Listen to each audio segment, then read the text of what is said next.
Hi everyone. आज हम लोग रिलेटिव मोशन के 5 बहुत ही बेसिक क्वेश्चन देखने वाले हैं। तो स्टार्ट करते हैं।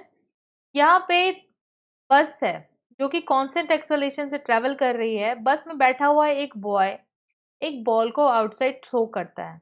तो क्या जो बॉल थ्रो हुई है उसके पास बस का वेलोसिटी एंड बस का एक्सेलरेशन भी होगा? वेलोसिटी तो होगा लेकिन एक्सेलरेशन वो कैरी नहीं करेगा। मतलब जिस मीडियम से बॉल को फेंका गया है उस मीडियम का एक्सेलरेशन उसके पास नहीं होगा आफ्टर बीइंग थ्रोन।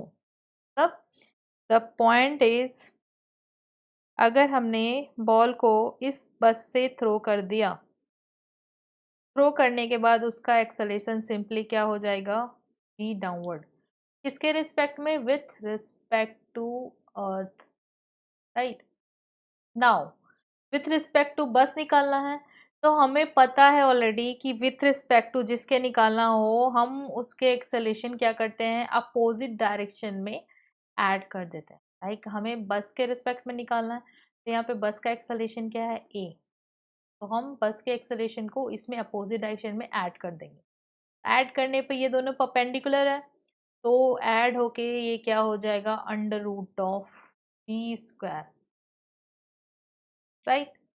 तो ये किसके रिस्पेक्ट में हो जाएगा? With respect to bus. Simple है। नाउ दो ट्रेन है, लेंथ दे रखी है और वो दोनों की वेलोसिटी भी दे रखी है, दोनों अपोजिट डायरेक्शन में ट्रेवल कर रहे हैं। तो time taken by them to cross each other निकालना है।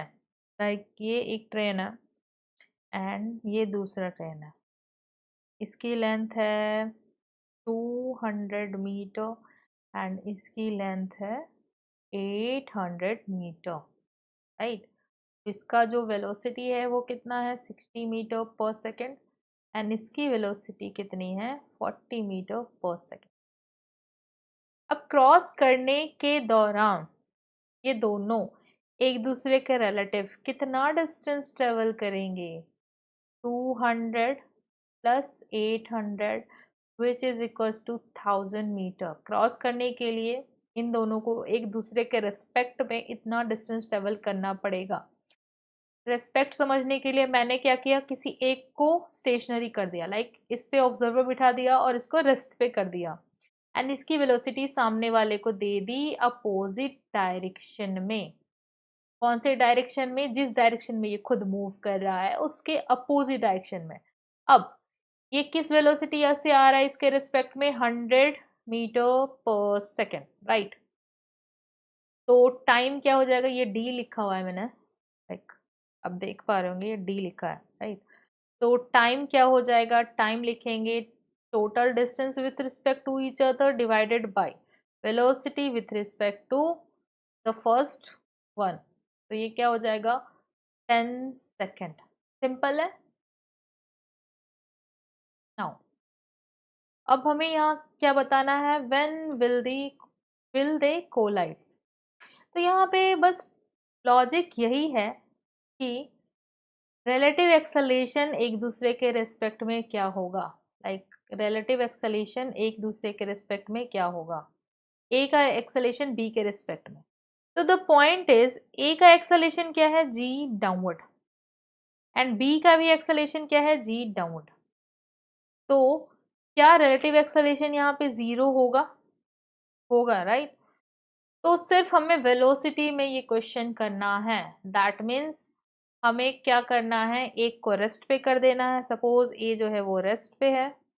नाउ ए की वेलोसिटी बी को अपोजिट डायरेक्शन में दे देनी है, लाइक 30 है, 20 अपोजिट डायरेक्शन में दे दिया। तो बी की वेलोसिटी विथ रिस्पेक्ट टू ए क्या हो गई? 50 मीटर पर सेकेंड। तो यहाँ मैं लिख देती हूँ velocity of B with respect to A is 50 metre per second, right. And distance अगर लिखें, distance travelled by B with respect to A, like displacement of B with respect to A is 100 metre. तो यहाँ पे time क्या हो जाएगा? 100 divided by 50, that is 2 seconds. Simple है, बहुत ही सिंपल है। बस हमें ये ध्यान रखना है कि दोनों का एक्सेलरेशन सेम है। एक्सेलरेशन का मैग्नीट्यूड भी सेम, डायरेक्शन भी सेम, तो रिलेटिव एक्सेलरेशन होगा नहीं। तो वैसे ही होगा जैसे इसके पहले वाले हमने सिंपल क्वेश्चन किए हैं। तो don't confuse in these types of question जिसमें एक्सेलेरेशन दिया हुआ होता है और हमें लगता है कि रिलेटिव एक्सेलेरेशन कुछ होगा और हम थोड़ा कॉम्प्लेक्स ले जाते हैं इस तरह के क्वेश्चन को, तो ऐसे नहीं करना है। नाउ वेलोसिटी ऑफ अप्रोच बतानी है, तो ये क्वेश्चन मैंने इसलिए रखा है ताकि आप वेलोसिटी ऑफ अप्रोच का मीनिंग समझें। ऐसा नहीं हो कि हम रिलेटिव वेलोसिटी पता है और वेलोसिटी ऑफ अप्रोच का मीनिंग नहीं पता हो। तो velocity of approach is basically the velocity of approach of one with respect to another. Like अगर मैंने एक को यहाँ पे रेस्ट पे कर दिया है, राइट, तो ये कितने से इसकी तरफ अप्रोच कर रहा है, तो इसकी वेलोसिटी p को हम अपोजिट डायरेक्शन में दे देंगे तो ये कितने से अप्रोच कर रहा है, 22 मीटर पर सेकेंड, राइट। तो p की velocity with respect to a जो है वही क्या है यहाँ पे, वेलोसिटी ऑफ अप्रोच। तो don't forget this, simple, right. Now अब यहाँ पे टाइम टू ओवरटेक बताना है। लाइक इससे पहले हमने time to cross each other किया था, यहाँ पे टाइम टू ओवरटेक बताना है।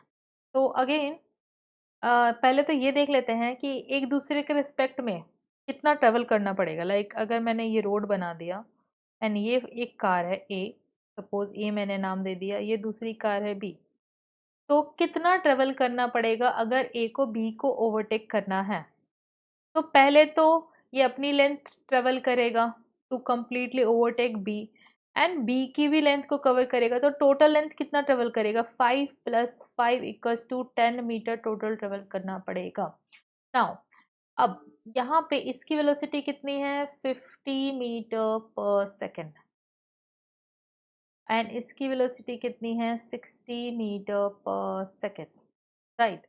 तो velocity of A with respect to B, with respect to B मतलब बी की वेलोसिटी बस अपोजिट डायरेक्शन में क्या कर देनी है, ऐड कर देनी है। क्या निकालने के लिए, velocity of A with respect to B कितना हो जाएगा, 10 मीटर पर सेकेंड, राइट। अब टाइम कितना हो जाएगा, distance upon relative velocity, that is equals to 1 second. Distance traveled is what, the sum of length of the two cars and relative velocity is by, कैसे निकालेंगे, by subtracting the velocity of t। यहाँ पे subtract क्यों किया है, क्योंकि दोनों same direction में है, जैसे ही डायरेक्शन अपोजिट करके ऐड करेंगे तो वो वहाँ पे क्या हो जाएगा, सब्ट्रैक्ट हो जाएगा। सिंपल है। Thanks for watching the video, thanks for being with me. Subscribe करना नहीं भूले, please subscribe my channel. Thank you so much.